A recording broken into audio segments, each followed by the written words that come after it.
My name is Deborah. I am 15 years old. I am from a family of 4 and we live in Lagos. My uncle got me and his daughter pregnant. But before I continue this story, make sure you subscribe to this channel for more exciting story. It all started when I went to spend the 13th holiday in my uncle's house in Ogun State. My uncle is a banker, a successful one at it. At the same time, he's a womanizer. I've been told how Mr. Felicia endured his unfaithfulness for years, but that didn't bother me. After all, it is their family's problem, not mine. One ugly Saturday, Mrs. Felicia and her daughter, Rachel, went to the market to get foodstuff and ingredients for soup, and I was told to wash beans for moi moi. As I was doing it, I felt someone holding my waist from behind. At this point, I was scared. I looked back. It was my uncle. I felt relaxed. He asked me to relax, that he was playing with me. I didn't take it serious. After all, he's my uncle. Nothing can go wrong. I continued with what I was doing as he went back to his room. I heard my name from the room. It was my uncle calling me. I left what I was doing and rushed inside.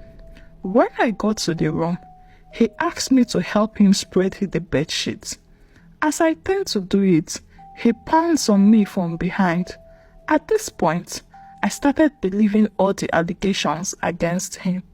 I begged him to stop, that I will never tell anyone, but he refused. My uncle tore the clothes I was putting on. He couldn't even wait to remove it. He tore my undies and he used me. He had sex with me, despite the fact that I was drenched in blood.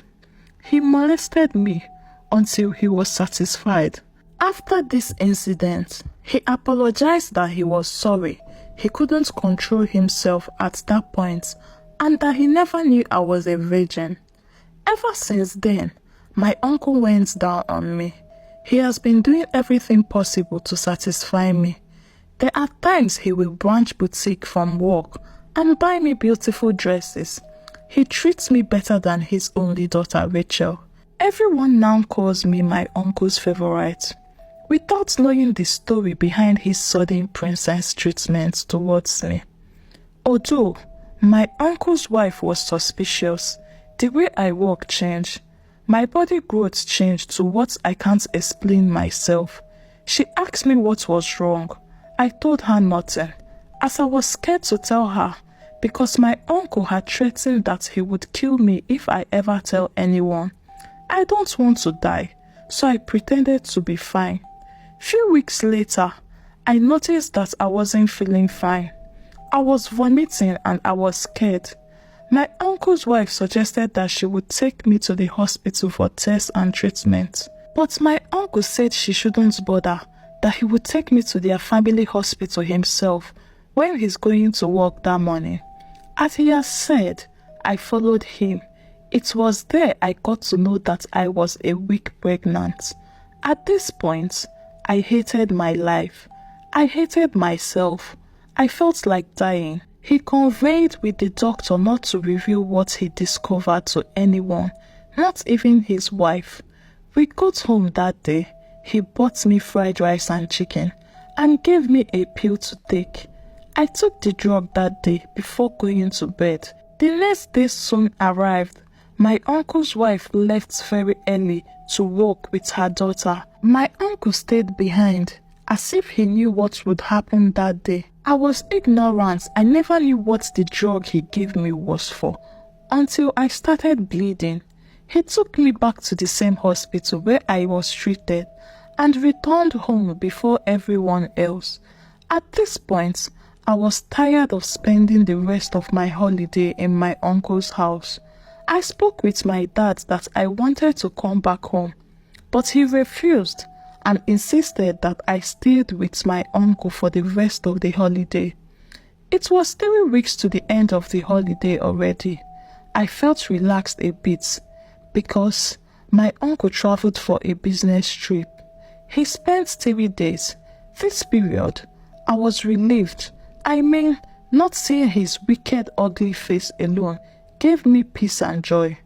Although he would call me every night to make sure I didn't tell anyone what went wrong between us. 3 days later, he came back with lots of gifts for me and his daughter Rachel. He even bought my favorite pizza. I was so happy. After all, I was a little child, ignorant of everything about life. I was just 15 years old with overgrown body. One ugly night, at around 2 a.m., while everyone was asleep, he walked quietly to our room where I and Rachel were sleeping. Although I wasn't aware when he started, but all I could see is that he was already inside me. Before I opened my eyes, I was shocked. I tried to resist and push him, but he was too strong for me to push. It was at this point I knew he put sleeping pills in the juice he gave Rachel and her mom, Mrs. Felicia, to drink before everyone went to bed. This is the second time my uncle would use me in 3 weeks. He was on top of me for more than 20 minutes, as if he had planned everything. He didn't stop until he was satisfied.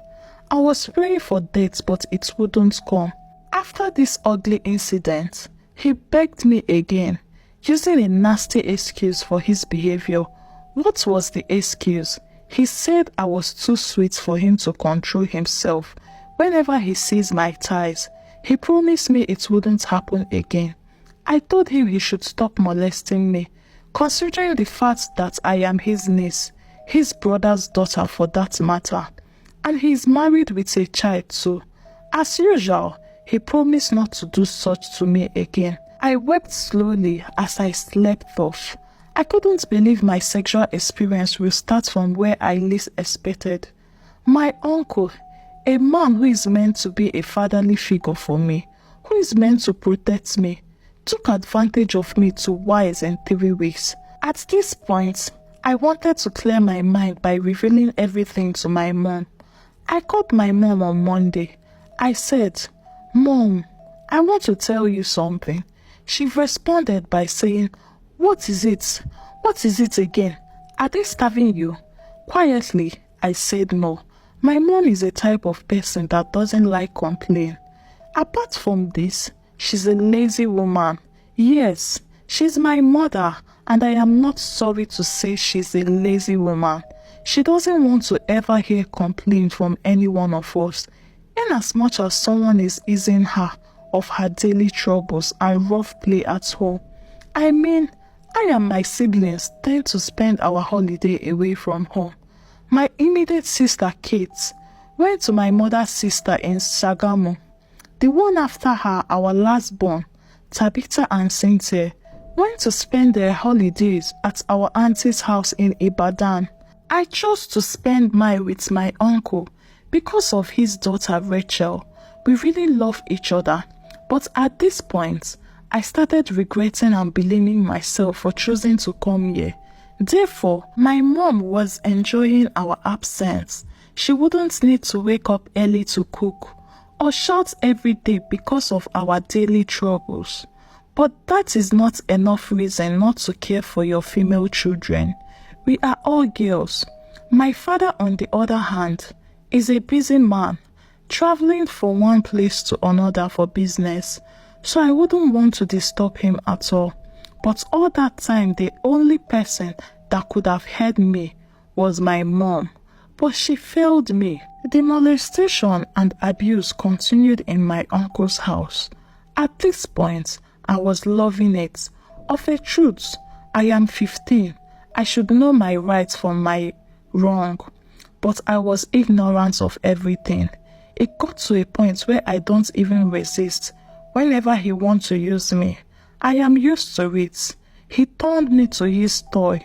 With this short period, if I could remember, he would always give me pills to take and bribe my emotions with gifts. It was 5 days before the end of holiday when my uncle called my dad that he wants me to start living with them so that I can be going to the same school with Rachel, his daughter. After my uncle told my dad to let me start schooling in his house, my dad called me to tell me. Immediately he said that. I replied no. Daddy, I don't want to stay here. I want to come home. My dad said his brother was also my father and there was nothing wrong with me staying there.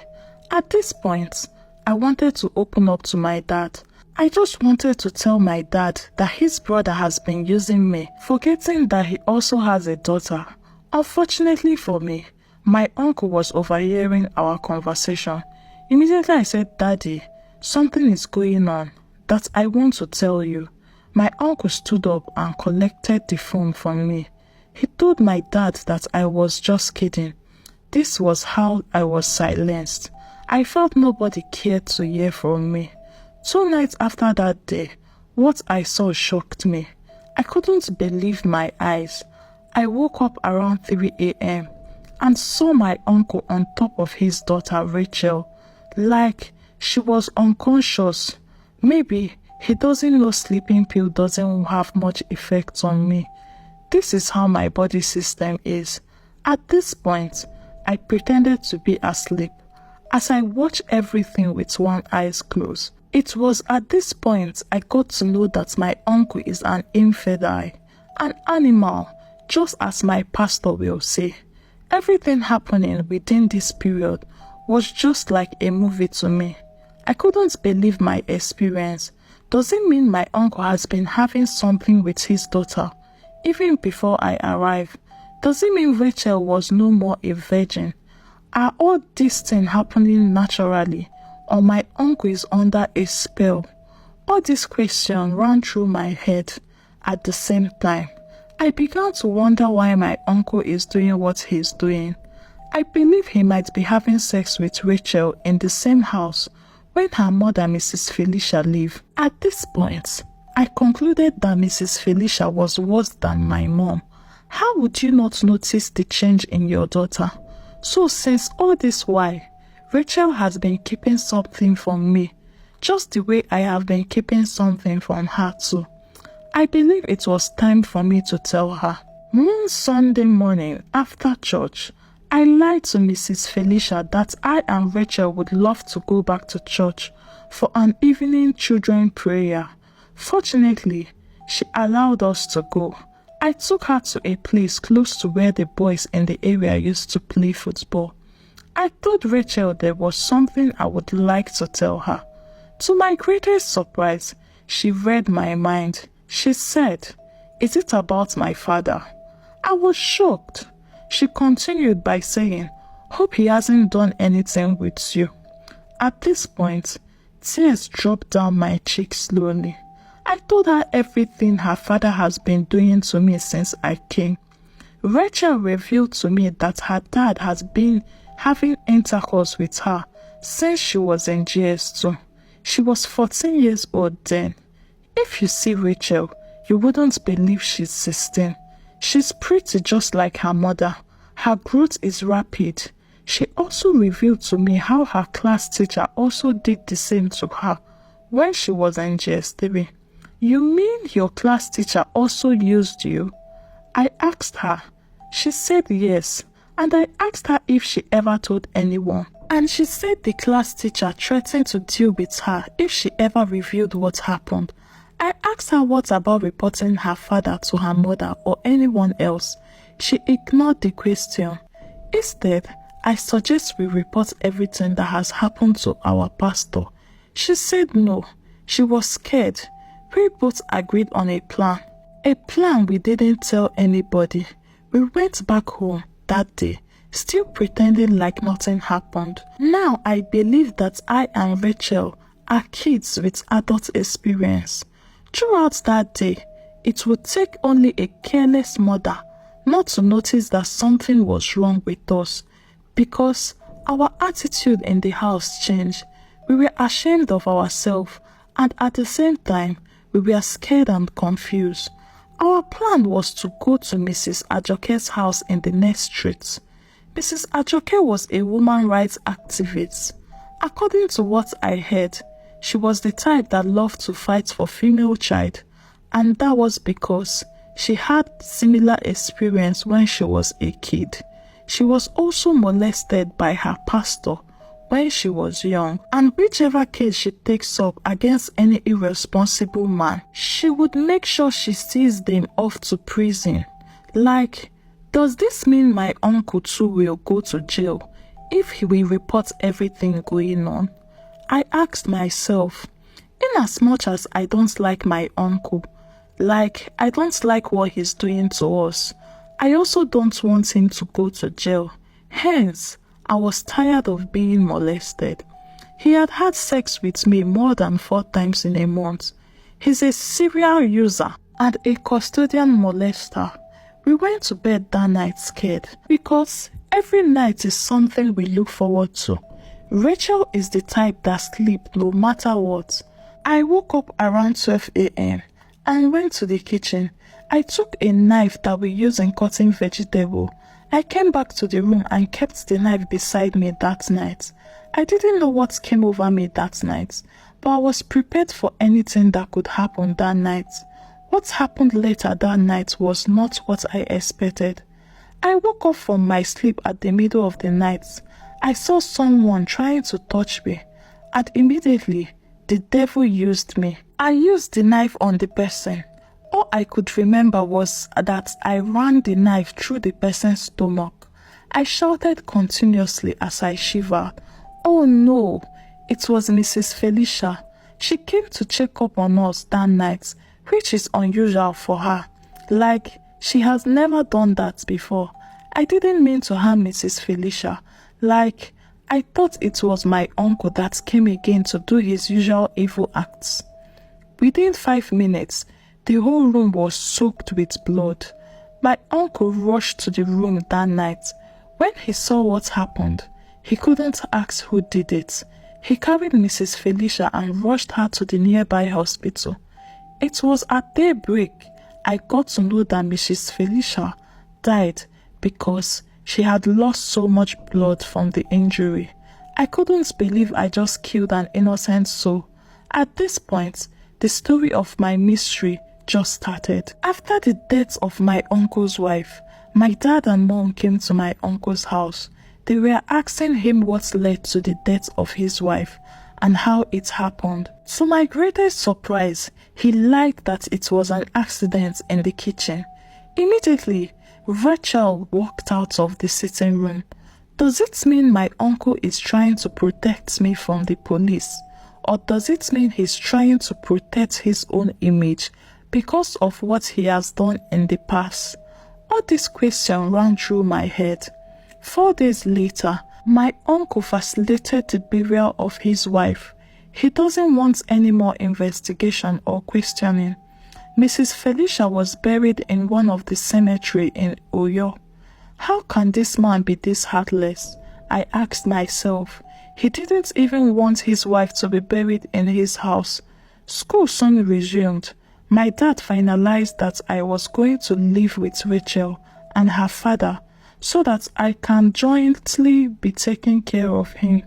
I couldn't refuse because I had no option. Hence, I was confused and frustrated. After all, I am now a criminal, a murderer in disguise. School resumed. I was enrolled in Rachel's school. Though we were not in the same class, she was in SS2 and I was in SS1. I closed earlier than her. Since the day her mom died, she has been an enemy to me. Whenever we were anywhere or away from home, friends at home, enemies outside. Despite this, we divided the chores in the house.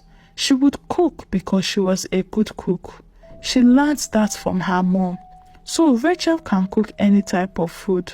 My duty was to wash and clean. There was washing machine.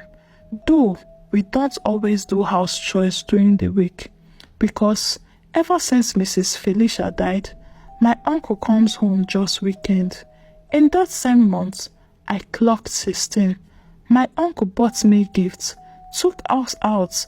It was fun. Everything was going fine. Not until one day, when I came back early from school, I met my uncle at home. He didn't go to work. He came to meet me in my room that day and started what he used to do to me. I tried to resist him, but he threatened me with the incident that led to Mrs. Felicia's death. I don't want to go to jail, so I succumbed to the blackmailing. My uncle had sex with me again that day. It didn't just stop that day. We do it several times. Apart from the treats and gifts, I began to enjoy what he was doing to me. Everything affected my performance in school.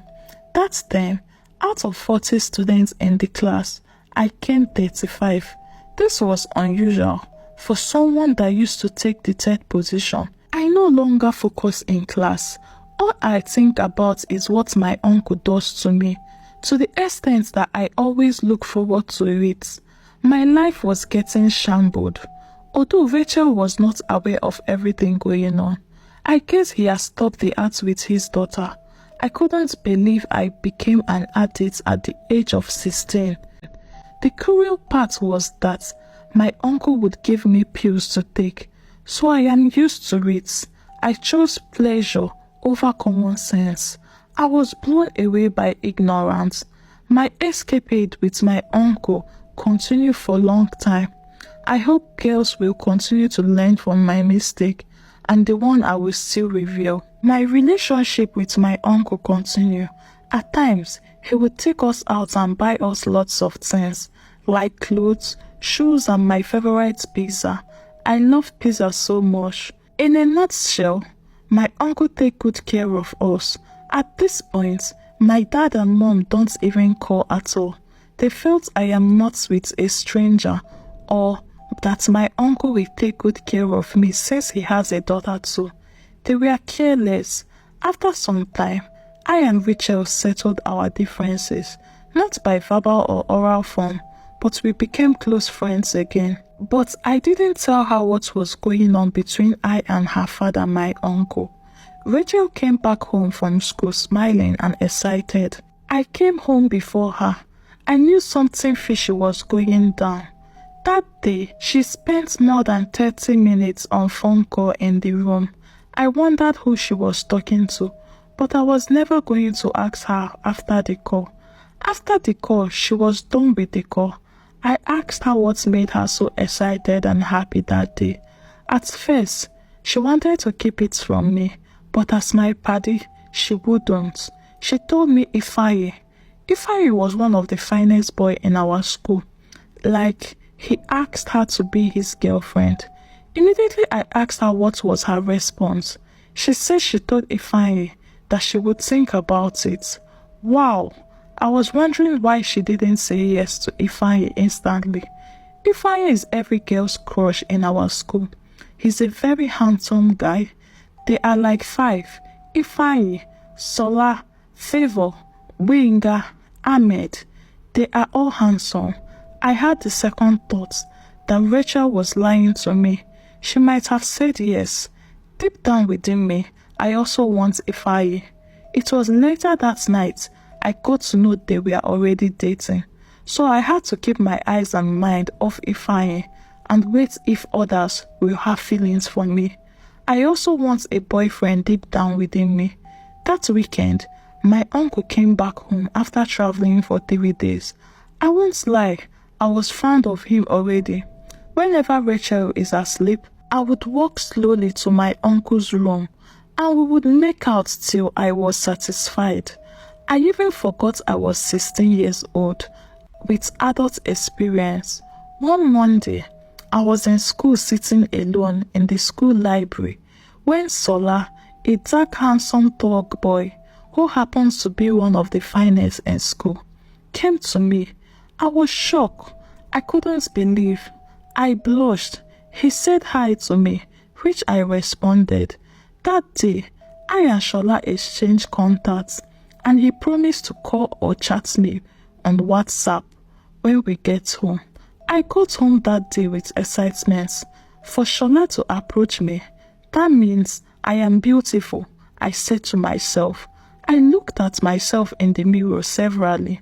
Not long, Shola called me and we talked for long. He told me I was beautiful and that he wanted me to be his girlfriend. At first, I didn't know what to say, but deep down within me, it was a yes for me. I started dating Shola. His house was just 7 houses away from ours, so I do branch there to play with him and do my assignments. We were very free to do whatever we like, and that was because my uncle mostly came home at weekends, and even my parents didn't call.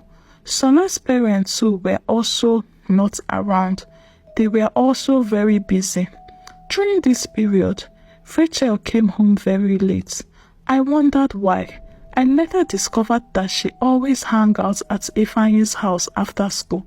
Even if we came home late, no one will question us. We were free. On a Saturday, I was in Shola's house. He has been demanding to kiss me since we've been dating.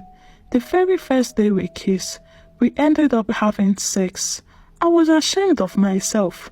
I ran home immediately. I met my uncle in the house. He came home early that day.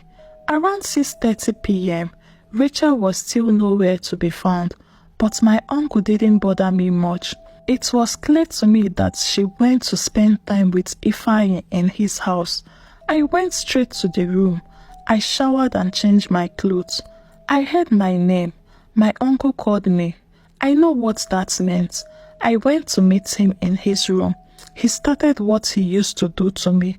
That day, we had many rounds. Rachel came back that day when everyone had slept. It was in the morning my uncle asked her where she passed the night. She lied that she went for a group assignment at her friend's house. My uncle overlooked it. As we prepared for church that day, my uncle is not a church type. I can't tell if he's a Christian or a Muslim or a traditionalist. I felt I was at the peak of my life. Doing what you like without anyone questioning you seems cool to me. I was dating Shola. He showed that he loved me. The truth is, there was no one to tell us if what we were doing was right or wrong. To me and Rachel, we were feeling like big girls. Sex was no longer becoming something new to me. At times, I will have it with Shola in his house and also with my uncle whenever he's around. On Wednesday, I came back home from school. I met a couple of people sitting in the sitting room. My auntie was part of them. It appeared that her eyes were swollen. I wondered what was going on, but everyone was quiet. I greeted everyone, but their response were cold. I was on the way to the room when I heard, "Please don't tell her yet," from my auntie Mrs. Eunice. Immediately, I rushed back to the sitting room to ask what she said they shouldn't tell me. It was at this point I got to know that I was an orphan. My auntie revealed to me that my mom and dad had died in a ghastly car accident on their way from a party they went to. This news weakened me. I sat on the floor that day wailing and rolling on the floor, but it was the little I could do. They are all gone forever. That day was the saddest day of my life. Apart from the first day my uncle molested me, everyone soon moved on with their life. I was to remain with Rachel and my uncle while my 3 siblings moved to my auntie's house to continue their education. She has promised to be a father and mother to us all whenever we need help. It was barely 2 months after my parents' deaths. My uncle started again. He was a shameless man. He knew I wasn't going to resist him. He knew my weakness. He was using it to his advantage. As usual, we had sex that day, so it continued because at this point, I lost all hope. My parents are gone. I felt empty and weak. 2 weeks later, I felt ill, vomiting and running temperature. I was taken to the family hospital where it was discovered that I was pregnant again for the 2nd time. He and his doctor gave me a pill to take that night. While all this was happening, Rachel wasn't aware. My uncle lied to her that I had malaria and that I was going to be fine. I thought I was going to be fine, but no, the symptoms persisted. He took me back to the hospital and the doctor confirmed that the fetus has overgrown beyond that could be terminated, which means all the pills he gave me didn't work. At this point, I prayed for the earth to swallow me. I was ashamed of myself. The reason is that I don't know who was responsible for my pregnancy between my boyfriend and my uncle, because they both had sex with me on the same period, so I was devastated. I am doomed. The pregnancy saga seemed to open my eyes a little bit. The result of what I have been enjoying since is out, and it was a shame to me. My uncle doesn't even know I have a boyfriend, and I didn't tell him. At this point, he became restless. He even skipped work for 2 days. We were both out of options. The uncle said we could abort the baby, and if we must do that, it will be 50-50. I was afraid. I didn't want to die. Rachel was still not aware of everything going on. There was a pretense between me and my uncle in the house. My uncle kept begging and cajoling me that the pregnancy should be aborted. He said it would be a very shameful thing to both of us if we didn't get rid of the pregnancy. It was at this point I knew my uncle didn't love me, so he has been using me. He doesn't even care if it would claim my life or not. Hence, as much as I don't want to bear the shame, I also want to live. That week, I heard the conversation between my uncle and the doctor, where he told the doctor that the pregnancy would be aborted. After this, I pretended not to hear anything. Later that night, I ran from home. I left Ogun State that day with the little money I had on me. Of a truth, I had no idea where I was going to. All I could remember was that I ran to a town called Saki in Oyo State. I couldn't go to my auntie or any of my mom's relatives. I was confused, perplexed, and devastated. I was in Saki at around 10 p.m. because I checked the time.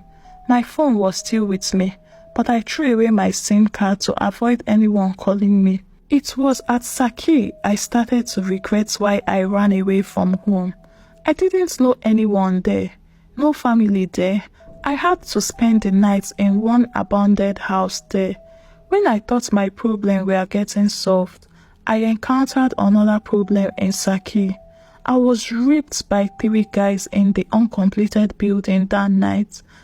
I cried that night until tears were scarce from my eyes. The following day, I was weak and tired.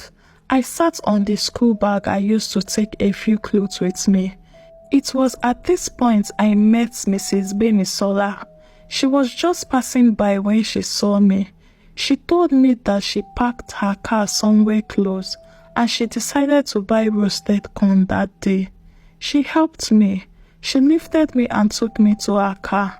Mrs. Benisola lived in Ilorin. She only came for a business meeting in Saki. Wow, I have never been to Ilorin before. She took me to the hotel where she lodged that night. I explained all my stories to her, and she promised to help me. I never wanted to go home. The following morning, I traveled to her down to Ilorin. She lived alone in a big house in Ilorin. That night, she told me her family was in US. I and Mrs. Benisola became close, and after 7 months, I gave birth to a baby boy. She named him Ethan. She promised to send me back to school, not in Nigeria but overseas. I was happy because I still had an interest in education. A few months later, she broke the news to me that in the coming months, I was going to travel to US to continue my education. I was happy. I thanked her very well that night. She also said she has arranged for a woman to take care of my son Ethan because I can't go with him. My son was 8 months old when I traveled. No one is to be trusted. Mrs. Benisola promised me education in US, but that was a lie. It was when I got to Cyprus with other girls of my age, I got to know that Mrs. Benisola deal in human trafficking. She made her wealth by trafficking young girls to Cyprus for prostitution.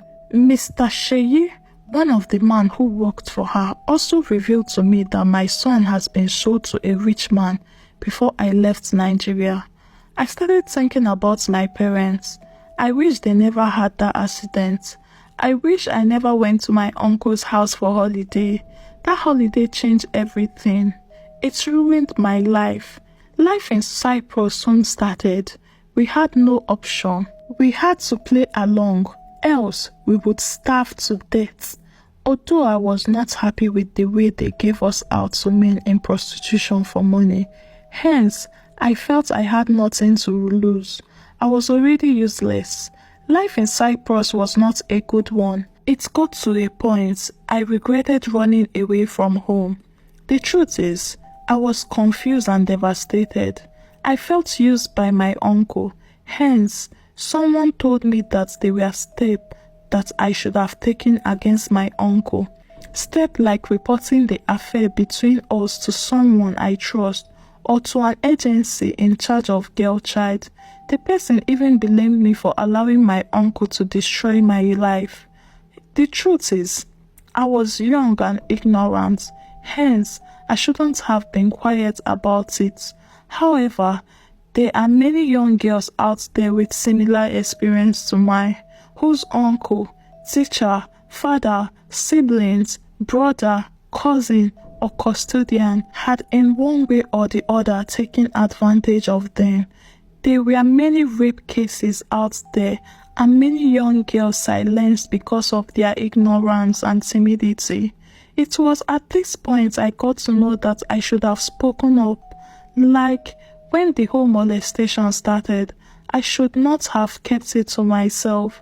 I regretted the day I was born. I regretted the fact that I chose to spend my holiday with my uncle. That holiday changed everything in my life. It destroyed my dream, took my virginity, destroyed my life. I became pregnant twice. I began to learn from my life experience. My parents were careless. They chose business over their future/children.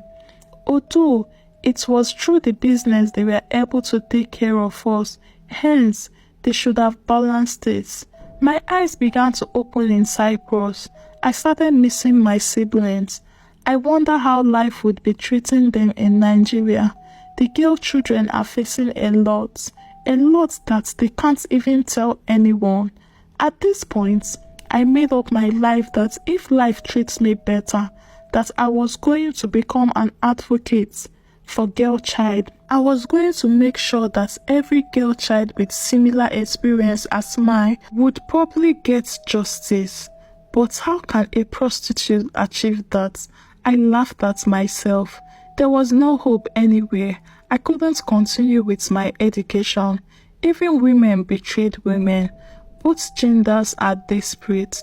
My uncle destroyed my life, and Mrs. Bemisola, whom I thought was going to help me get back on my feet, also ruined my life completely by selling me out into prostitution. A few months later in Cyprus, as a prostitute, I was to go satisfy a Nigerian man in his apartment. What happened that night was a surprise to me. The man didn't touch me. We slept together on the bed. The following morning, he paid me well for the service that I didn't render. I was shocked. I asked him why he didn't do that. At first, he was mute. He later requested to know more about me. I laughed. Who wants to know more about a prostitute whose life has been damaged beyond repair? I said that to myself. I explained my story to him, how I got to Cyprus. He pitied me. His own story was touching too, but I never wanted to trust anyone this time around. He gave me his card that day because I had no phone with me. As I went back to meet the rest of the girls, I never wanted to trust anyone again. I mean, I have every reason to lose trust in people and whosoever is around me. I never wanted to lose God again because life had treated me badly. people in life have treated me badly. That year, I clocked 19. I do think about my son. I wish to see him again. Hence, there was nothing I could do but accept my fate. Accept my fate. One of the statements I picked from Mr. Victor's statement was that one should not always try to accept fate. Not every fate is worthy to be accepted. You have to fight for yourself. Fight for your freedom. Fight for your future. But I wish I had known this earlier, before everything became worse up to this stage. A few weeks later, I realized that Mr. Victor could be trusted. If at all, I can trust him to help me get out of the bondage I was in. But unfortunately for me, I lost the card he gave me, so I couldn't reach him. I searched severally for it and where I kept it, but I couldn't find it. I made up my mind that maybe God doesn't want me to meet him again. Maybe his intentions towards me was not pure or genuine. We continued with our prostitution work, not just me alone, but with some other girls of my age and those that were older than me. The painful part of this whole thing is that the money we make from this dirty work, 30% is what they gave us, and the remaining 70% is shared by our agents. Hence, we couldn't stop. We have to survive. At least, with the 30% pay, we would buy clothes and food and pay for where we stay. Life in Cyprus wasn't good for us. It was tough. I was sent to service a man in a hotel one night. I went there as usual. It was Mr. Victor again. I was so happy. I've been looking forward to meeting him again. Mr. Victor was a man in his late 20s. He was a master's student at one of the universities in Cyprus. He was amazed that I hadn't stopped the prostitution work. I explained the consequences of running away. Like, we have received threats from our agents that whosoever that tries anything stupid would be dead. So we don't have that mind to run away. Although we had no family in Cyprus to run to, and I told him we wouldn't be able to feed if we run to. Mr. Victor told me he was going to help me travel. Travel? I asked him. I told him I didn't want to go anywhere. I want to go back to Nigeria. He said he wasn't talking about Nigeria. He promised to relocate me to Ghana, where his family lives. After his master's program in Cyprus, I was happy with this promise. Hence, my trust in him was just 50%. Life has taught me not to trust everyone I meet. During this period, I do say Mr. Victor. He even bought me a phone. I made sure my agents and the rest of the girls didn't know about this. He gives me money for my upkeep too. All these kind gestures made my trust in him to increase. Like, as he had promised, he fulfilled his promise. After his masters, he took me with him to Ghana. Yes, we landed in Ghana safe and sound. He paid for everything.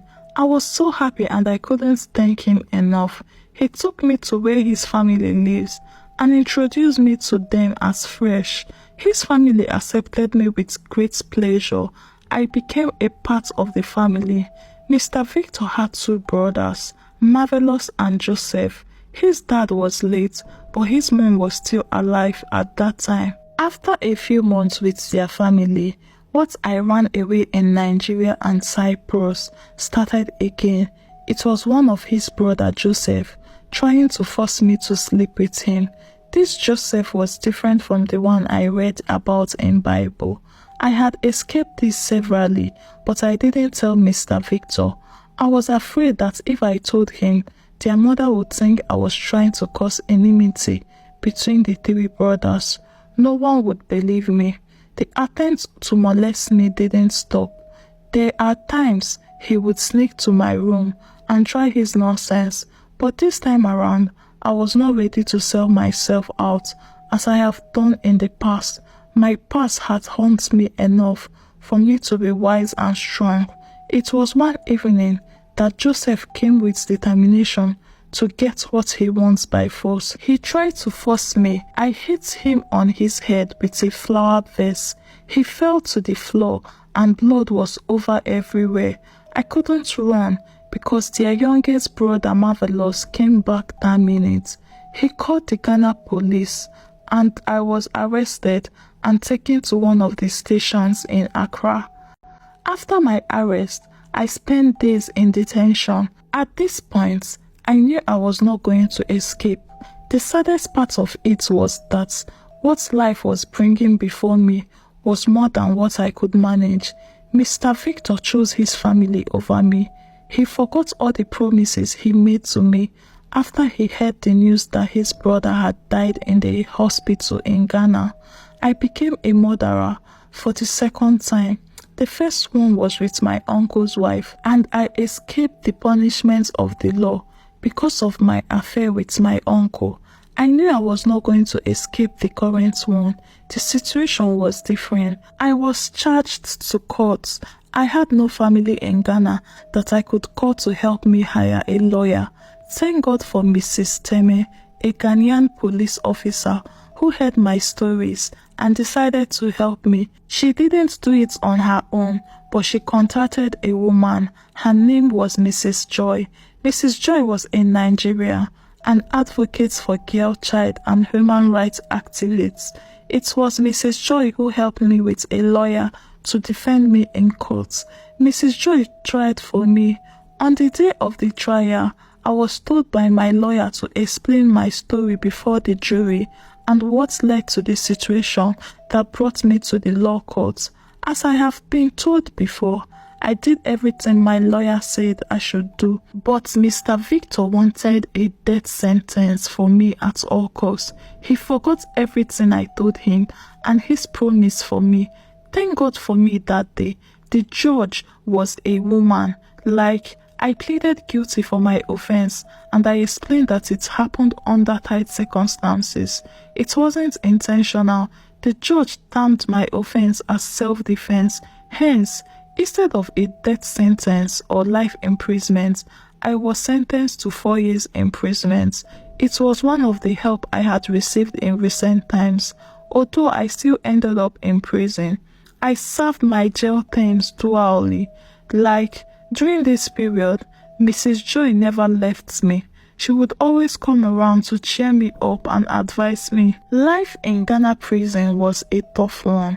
I would never wish even my enemy to be in such a situation. Apart from the ill treatment by the warders, there was no provision of good foods for the inmates, improper health care facilities, and bad conditions of those prison rooms. I met a lot of innocent people, and apart from this, inmates, most especially the females, always face sexual abuse from both warders and fellow inmate prisoners. There was no proper organization within the prison system. Life in prison was hell. It wasn't easy, a place I would never want to go again. Years later, I completed my prison terms and Mrs. Joy came to pick me up. Mrs. Joy was my angel during this horrible period. She helped me and took me back to Nigeria. She had no business in Nigeria, but all she wanted was to get justice for me and all I have been through. I and Mrs. Joy arrived in Nigeria safely. Mrs. Joy had a friend in Ikeja, Lagos State. Her friend's name was Dr. Faith. Dr. Faith, Mrs. Joy's childhood friend. She was a medical doctor, a woman in her mid-50s. It was her house we went to. Dr. Faith was a very nice woman. She took me to the hospital where she worked and gave me a proper medication. Life in Dr. Faith's house was like a living paradise. She and Mrs. Joy also promised to get justice for me against my uncle and send me back to school. That is, if I still have interest in education. I couldn't thank them enough, but the sad part of it was that Dr. Faith's husband wasn't alive. He died years back. I do see his photo frame on the wall in the sitting room. Dr. Faith had a son. She called his name Promise. Promise was just 8 years old. Dr. Faith loved the boy so much. She would do anything to make him happy. However, Promise was a cute and smart boy, so everyone liked him. He does call me auntie. A few months later, Promise fell sick. It was not a mere sickness. That period was terrible for everyone. Dr. Faith tried her best to treat him, but it was beyond her powers. She had to take Promise to a specialist hospital for proper care. She almost spent all her salary on the boy. I began to think I had a problem. Why must it be when people are ready to help me that evil things happen to them? I began to think of myself as a witch. I began to think that my case was spiritual. In the same period, Dr. Faith was told to donate blood for the boy because he had lost a lot of blood as a result of the sickness. Dr. Faith donated blood for Promise, but their blood was not a match. I have never heard of that kind of a thing before. How will a mother and a son blood not be a match? The search for a blood donor continued. The donor's blood wasn't a match for the boy. I told Dr. Faith that I would like to donate blood for Promise, but she didn't allow it. It was when the doctor told her that the boy was going to die if action wasn't taken. Then she agreed that I should donate blood. The test was conducted and my blood was a perfect match for the boy. I couldn't believe it. Even Dr. Faith and Mrs. Joy couldn't believe it.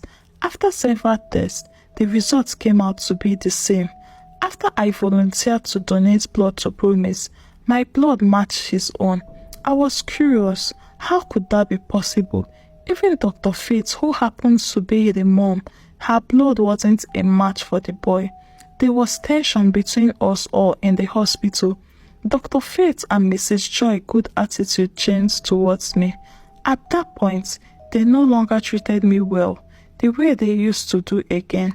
I felt the usual syndrome I had started again. Like, maybe I was born to be unfortunate. Even with her hatred towards me, she still allowed me to donate blood for the boy because it was his last hope. I became confused and devastated. I was ignorant of everything. The only question that came to my mind was, why do I have to face challenges when people are ready to help me? It was a question without an answer. Promise became fire and was discharged. We came home that day with excitement. Hence, the relationship between me and Dr. Faith changed. She no longer treats me well. I was wondering what could be the issue, but nobody gave me an answer. But was it my fault that my blood was a match for her son? Is there a crime in that? At that point of my life, it seems like a crime. She no longer gives me the care she used to give me. And anytime I tend to play with Promise, she won't allow it. She would call the boy away from my side. We became like a rival in the house.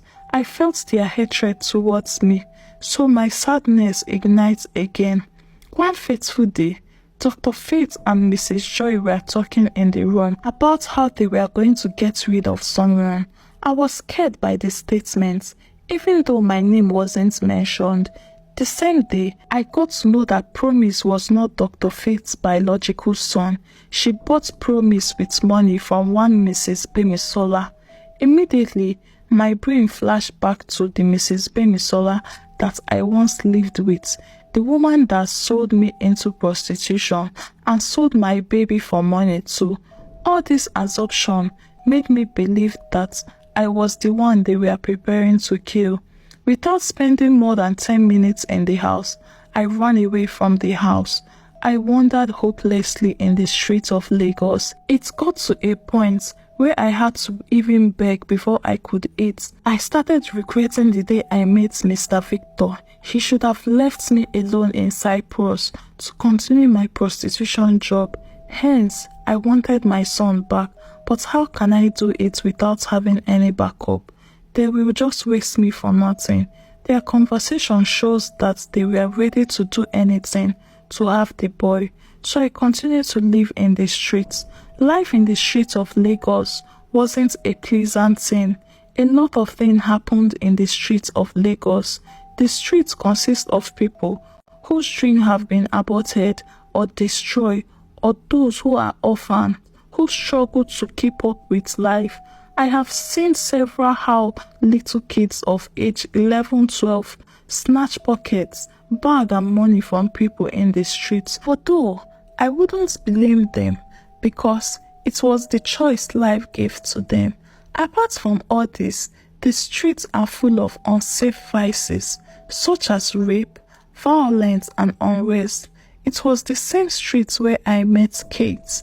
Kate was a lady like me who life pushed to the streets without having a choice. She explained to me how her parents died while she was young and how her uncle claimed her father's properties. She also told me that she would fight with her last breath to regain her father's properties. Our dreams seemed alike. I wanted justice against my uncle, who I hadn't seen for years, and I also wanted to regain my son. I and Kate became friends. We do almost everything together. We wander the streets of Lagos together. If you have to live in the streets, you have to be tough and strong. So we adapted to those calibious futures. Like one day, I was alone thinking about my life and everything. That was when I remember Mrs. Ajoke, a woman rights activist who lived close to my uncle's house in Ogun State. I stood up like a soldier that day. I rushed down to Miss Kate. I explained to her that I remembered someone who could fight for us and end our struggles. She couldn't believe me. I had to convince her until she believed. We planned to travel down to Ogun State that week in search of Mrs. Ajoke, but there was no money with us. I won't lie to you. That day, we did what the street people do. We picked pockets. We searched someone's purse full of money, although we weren't caught. It was the money inside the purse we used to travel down to Ogun State to locate Mrs. Ajoke for help. We got to Ogun State that day. Mrs. Ajoke's house was just few miles away from my uncle's house. Unfortunately for us, we didn't meet Mrs. Ajoke at home. Like, it was when we were about to leave that the gateman informed us that Mrs. Ajoke had relocated away from the area. I tried to ask him where she relocated to, but the gateman wasn't specific. He helped us with her number that day. As we left Ogun State to Lagos, we came back to Lagos that evening without locating Mrs. Ajoke. I saved her number on my Nokia phone. After the gateman helped us with it, hence, I wasn't happy. My instinct told me that Mrs. Ajoke could be my last hope. We returned to the streets of Lagos to continue our usual nasty life, snatching pockets, bags and valuables to survive. It was just what one must do, else you starve to death. I and Kate were at our casual place of fun when we noticed two men. A woman approached us. The next thing I heard from the woman was, "Officers, these are the ladies that snatched my pockets." I was shocked and scared. My heart nearly jumped into my stomach. Could it be another problem for me? I was thinking in my mind, the truth is, we weren't criminal. Hence, what we did that day was very bad. The purse contained a lot of money, a passport and a key. I remembered I kept the passport and the key somewhere safe. We were handcuffed by the police and pushed into the vehicle as they drove us down to Ajegunle Police Headquarters. We were tortured and questioned. At the police station, I didn't lie to them. I confessed I snatched the purse because we needed money to do something. I also revealed that we had spent all the money. When the mug man came, she told the police the money wasn't really important to her. The passport and the key inside the purse were what she needed. Although Kate didn't know I kept the passport and key, I didn't inform her. She was surprised when I told them I was going to provide it. I gave them a condition. If she really needs the passport and the key back, she would have to bail us first from the police station so I could go get what she was looking for. Fortunately for us, she agreed. She even paid for our bail by herself yesterday. and brought us food and drinks. We were granted bail after spending 2 days behind bars at the police station. It was even the woman who drove us back to where I kept the passport and the key. As I handed it over to her, she was happy. It seems she needed it so badly. After getting her stuff, she spoke to us. She told us her name was Mrs. Grace. She asked us what led us to living this kind of life in the streets of Lagos, as we were very young girls who should have been busy with school or learning a trade. We told her everything that had happened in our lives. She volunteered to help us. She promised to enroll us with her friend so we could learn trade like tailoring, hairdressing, or whichever trade we cared to learn. It was a good idea to me, but I wouldn't want to fall victim again. That was not the first time someone would promise me, and it would resort to something else. After several murmuring and silent discussion between I and Kate, she convinced me. She suggested the woman could be the help to us. The relationship between us was so close that there was nothing she would tell me that I wouldn't listen to. We decided to give it a try. We left Ajegunle and we followed Mrs. Grace down to Aleso, Ikeja area of Lagos. She stays alone in her apartment. She was a civil servant. A week later, she started to fulfill her promise by enrolling us to learn hairdressing in Mama B's hair salon. Being an apprentice in Nigeria is not something really easy. It is just like good passing through fire. I and Kate continued our learning with Mama B. Mama B was a strict master.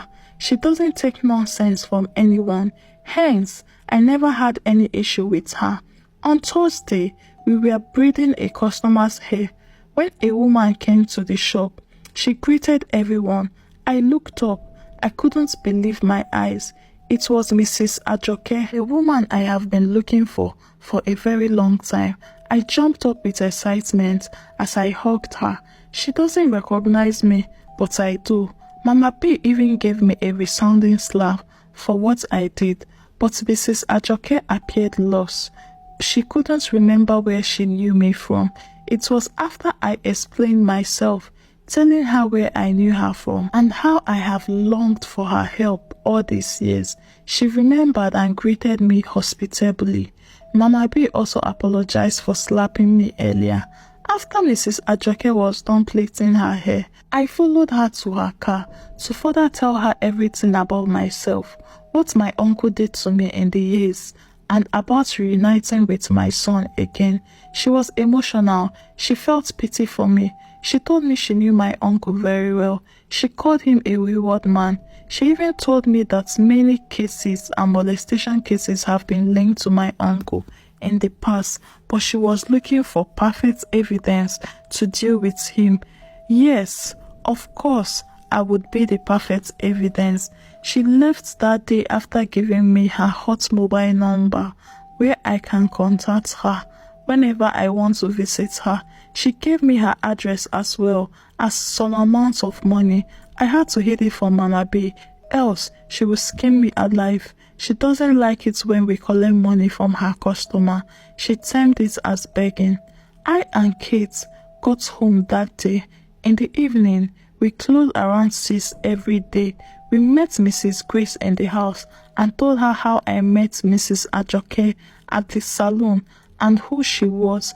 Mrs. Grace told us that she was even preparing to ask us some questions concerning our stories we told her before. She was about hiring an activist to open and handle our case, but since I told her how qualified Mrs. Ajoke is, she suggested that I should invite Mrs. Ajoke to her house for dinner so she could discuss it with her. Saturday of that week, I invited Mrs. Ajoke earlier that our guardian wished to meet her. Fortunately for me, she accepted. She visited us that day. She met Mrs. Grace. They discussed together in the sitting room. We weren't there with them. All I could remember was that they talked while we were in the kitchen preparing dinner. We ate dinner together in the night. For you to know how intense their discussion was, Mrs. Ajoke left the house around 10 p.m. that day. I was so happy. Mrs. Grace prepared for church the next day, and her phone rang. It was Mrs. Ajoke's number. I rushed down to give her the phone. She doesn't like it when you listen to her conversation with someone, so I had to leave the spot. But I heard her asking the caller, "Which hospital did you carry her to?" I was curious. I knew something serious was wrong. Who could it be? I asked myself. She came out from the sitting room wearing a sad mood. She said Mrs. Ajoke involved in a car accident. The syndrome has started again. It seems my issues was beyond ordinary. I noticed that whenever anyone turned to help me, something bad will just happen to them. I don't know why it happened that way. I began to think of myself as winch, and at the same time, I was praying that Mrs. Ajoke should not die. She should be safe. Mrs. Grace pulled off her gele and high heel shoe she was putting on. She rushed out of the house. Kate wasn't in the house at the time. Mrs. Grace sent her to get some soup ingredients in the market because Sundays used to be like Christmas in the house. Kate rushed back home and told me that Mrs. Grace asked us to prepare jollof rice and pepper chicken, and we should bring it together with juice to CMD Private Hospital in GRA Ikeja. She asked me what went wrong when she wasn't around. I explained to her that a call came in telling Mrs. Grace that Mrs. Ajoke had a car accident. We were sad with curiosities. We prepared the meal and packed everything Mrs. Grace told us to bring to the hospital in a lunchbox. I and Kate arrived at the hospital. We were delayed outside before they finally let us in. We met Mrs. Grace in the ward where Mrs. Ajoke was. She was in coma. She couldn't talk, move or wink. I was terrified. I asked myself why Mrs. Grace instructed us to bring food for someone who was in coma. Different thoughts parade my mind. At the same time, we stayed in the hospital for more than 24 hours and there was no improvement. Mrs. Ajoke didn't even blink or talk or anything. She was just there. It was at this point I started to lose hope. I concluded that I could not see help again. Something spiritual was wrong with me. That was not the first time evil before those that tend to help me. I kept on praying. I didn't even tell Kate anything about it, but I was scared and confused. I was scared for Mrs. Ajoke, and I was also scared for Mrs. Grace. I prayed that I don't end up losing both of them. We didn't go to work for like 3 days. When Mrs. Grace finally told us to go home to rest, I went ahead of Kate. I made sure she didn't track my movements or know where I went to. So many thoughts permeate my mind. I was thinking of running away, but my instincts disagree. All I could remember was that I went to a church. Immediately I stepped into the church premises. This pastor saw a revelation about me. He stopped me immediately. I was so scared. I cried, and asked him for help. I knew my case wasn't ordinary. After several drama and plea from the pastor, he finally let me in.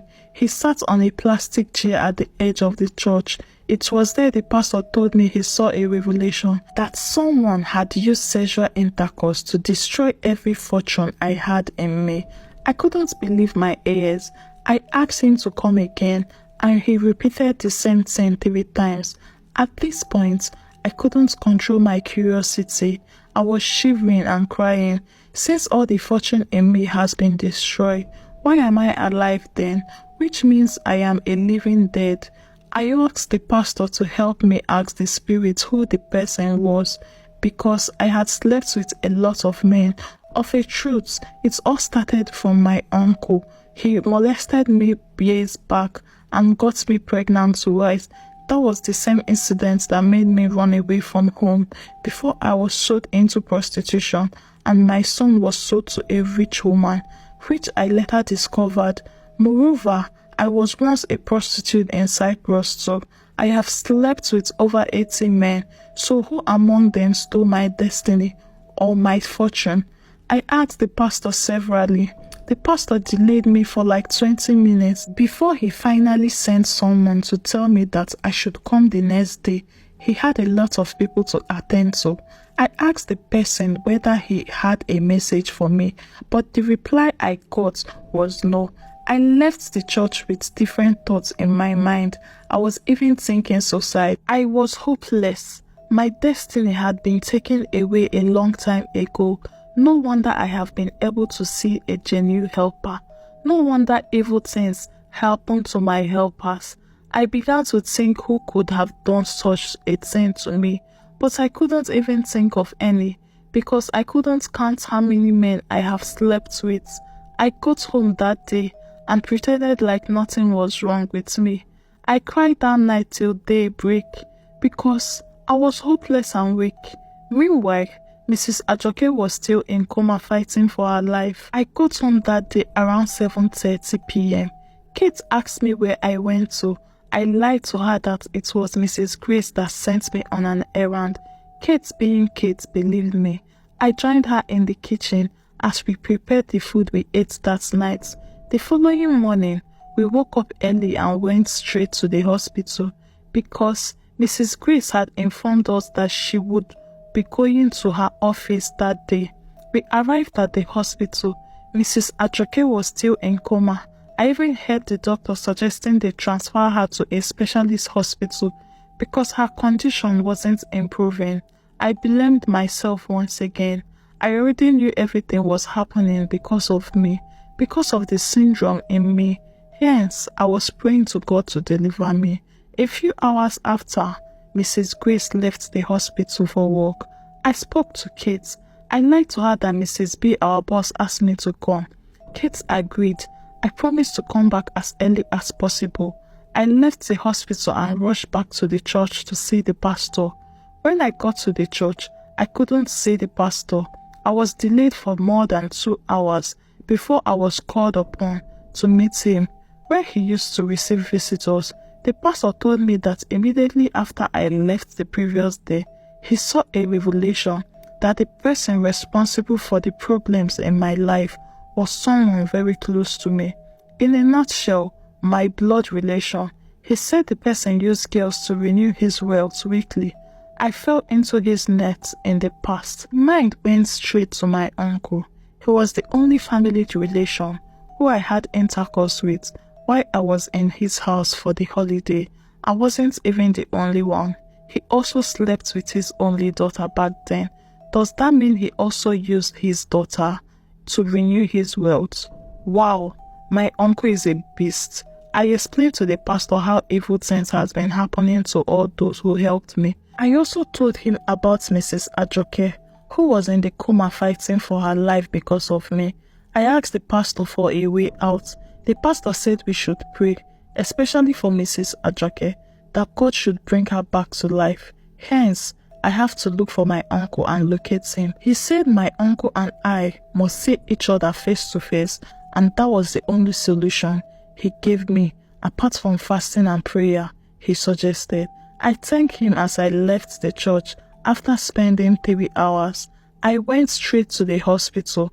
On getting to the hospital, I saw everyone smiling, including those who came to see Mrs. Ajoke, her colleague in the office. Yes, God did it. Mrs. Ajoke had started responding to treatment. The doctor confirmed that she was going to be okay. I was so happy. The excitement on our faces made Kate forget about asking me why I stayed long. It was a season and period of jubilation. The excitement on everyone's faces shows that Mrs. Ajoke was a woman loved by everyone, both young and old, male and female. A few hours before evening, she spoke. The first was she mentioned that she was hungry. She needed something to eat. Mrs. Grace was around at the time. She instructed us to go home and prepare toasted bread and rich tea. The doctor suggested that she needs something light, not a strong meal, because her recovery was gradual. We left the hospital and went home to prepare the meal. Hence, my happiness was just 50%. The pastor told me earlier that if I want a solution to my problem, I must locate my uncle. He said my uncle and I must see face to face. On getting home, we cooked the meal she told us to cook. After cooking, we went back to the hospital with the food. On getting to the hospital, it was another story we met. Mrs. Grace told us that, of a truth, Mrs. Ajoke was going to be fine. Hence, the doctor told her when we left that the accident affected Mrs. Ajoke's brain, so she was battling with brain tumor and disorder. She also said Mrs. Ajoke would take time to recover. No wonder she was looking at everyone like a dummy. Her treatment in the hospital continued. Medically, she was responding to treatment, but there was no improvement in her mental condition. She behaved like she doesn't know anyone. Even though that came to check on her from work, she couldn't recognize them. I guess it is something they call memory loss. Hers came with a mental disorder. At times, she would play with food that was being given to her as if she was a kid. All this indicates that she was becoming mad. This time, I was praying, using every chance and opportunity to look for my uncle. But my uncle lives in Ogun State. Although I haven't seen him for years, we resumed back to Mama B's salon to continue our apprenticeship program. Mrs. Grace had explained to her why we had stayed away for quite a long time, and that was because of Mrs. Ajoke. Mrs. Ajoke was one of the top customers. Therefore, Mama B wasn't angry at us. We continued our usual activities. The following day, I and Kate went for a lunch in an eatery in Aluse area. While we were heading back, you won't believe who I saw. It was my uncle. He drove past us with speed, but I still recognize his face so well. He wore his favorite senator dress. I told Kate about who I saw, and Kate suggested that we should trail the car to know where he was driving to. As she suggested, we traced the car for more than 20 minutes before a direction from our motorist made us lose sight of the car. It was painful. I was very angry. Apart from being angry, we knew what was waiting for us when we got to the salon. We had spent more than the lunch time allocated to us. Instead of 30 minutes, we spent more than 1 hour. When we got back to the salon, Kate had successfully sneaked into the salon. As I was about to sneak in, I received a dirty slap from nowhere. Oh, it was Mama B. Her slap used to be very painful. It can make you go there for years. She complained about us spending more than the stipulated time for lunch. The painful thing was that she didn't slap Kate. I was always at the receiving end of blame and pain. A few weeks later, Mrs. Ajoke was discharged from the hospital. This time, she was medically okay. She had started regaining her memory and sanity. As a good woman, Mrs. Grace allowed me to move down to Mrs. Ajoke's apartment so that I could take care of her and assist her recover fully. There were not many choices to be done, except cooking and washing the clothes, which were mainly done by washing machine, and keeping her company. They are the only activities I could do in the house. She was a nice woman, a woman of principle. She doesn't even have a housemaid. Therefore, she has been living alone all this while. If you step into Mrs. Ajoke's apartment, you will know she's a successful woman. The chef in her apartment was filled with honorable awards. After a while, Mrs. Ajoke finally recovered.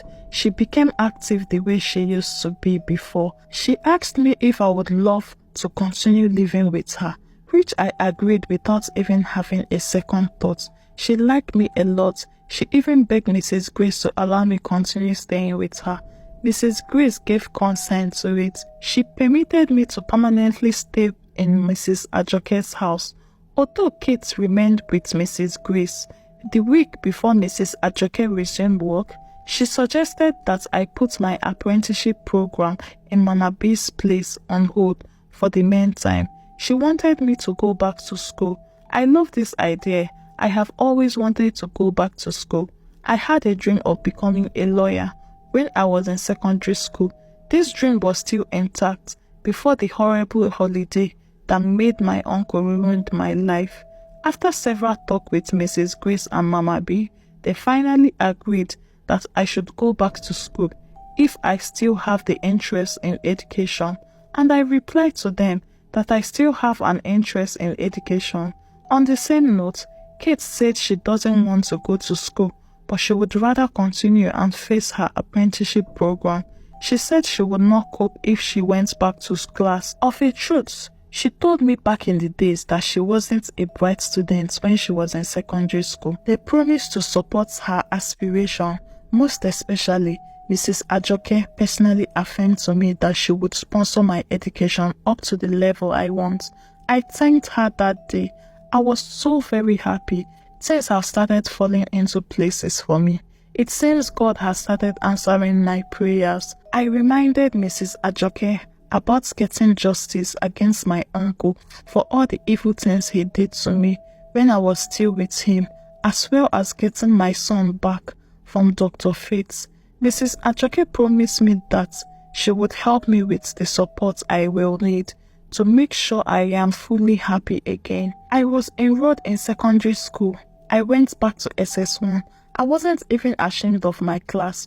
Literally, I was the oldest in the class. Everyone liked me, including the class teacher, Mrs. Faye. Mrs. Faye will always stay behind to give me tutorials.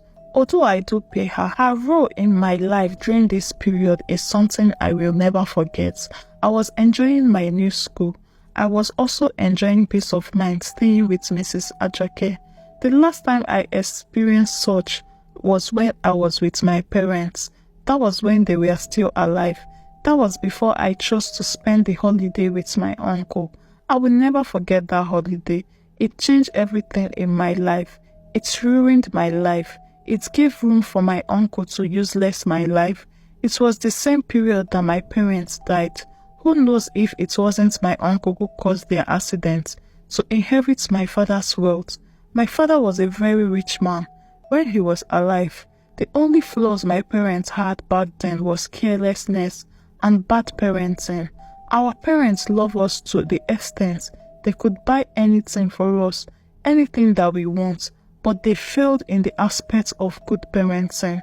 Over the years, I have come to realize that buying gifts, spending money and sending your child to a standard school doesn't make you a good parent. A good parent will always be close to his or her child. A good parent will always care to know what is going on in the life of his or her child. A good parent will also be patient to hear from his or her child. All these attributes make one a good parent because good parenting is beyond giving a birth to a child. It is beyond you being a father or a mother to a child. A father is just a baby daddy and a mother is just a baby mama. What will make you qualified to be called parent is your value impact on the life of your children, your commitments to their emotion, mental and physical well-being. My parents lacked all these attributes while they were alive. If they had cared about us, they may be alive now, because it was when they were coming back from a night party, they had an accident which claimed their lives. They are the party type. Should I say, my parents' mistake put my life in jeopardy. Hence, I have learned a lot from their stories, and I promise to be a good parent to my children later in life. Moreover, Mrs. Ajoke is a typical example of a good parent. Apart from the fact that she was caring, she also found time to have a one-on-one conversation with me. She would ask me what I was going through in school, advise me about guys. It is just that Mrs. Ajoke never had a child of her own till the death of her husband. Those that have children don't know the value of them. My academic activities at the secondary school was going smoothly until I saw a name that matched my surname, Cynthia Badmus. My surname used to be Badmus, and Cynthia was the name of my immediate sister. Lo and behold, it was my sister. I couldn't believe my eyes. She couldn't recognize me again because it's been a long time since we saw each other, but I recognized her very well. I hugged her tightly as tears rolled down my eyes. Mrs. Faye, who noticed that I was crying, called me to ask me what was wrong with me. When I explained my story to her, she cried with me.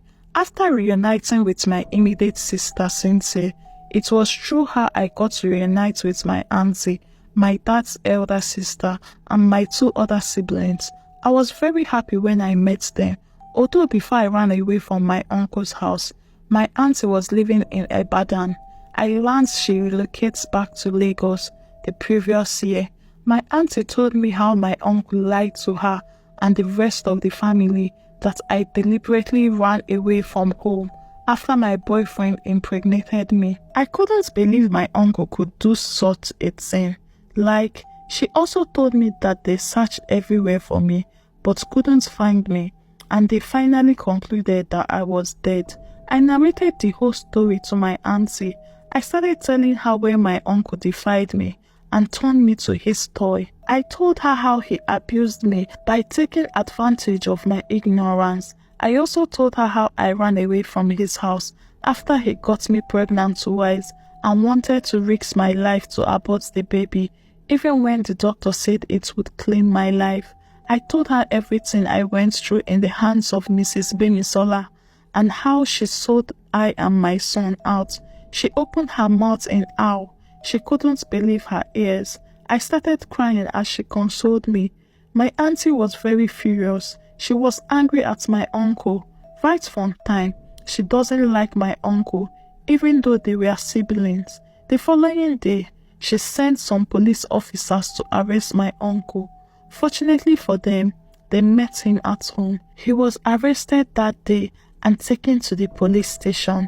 My auntie and Mrs. Ajoke also sent a court invitation to Dr. Fates. It was when Dr. Fates was arrested that she provided where we could relocate Mrs. Bemisola. Mrs. Bemisola was also arrested. My uncle was charged to 6 counts charges for molestation and multiple abuse.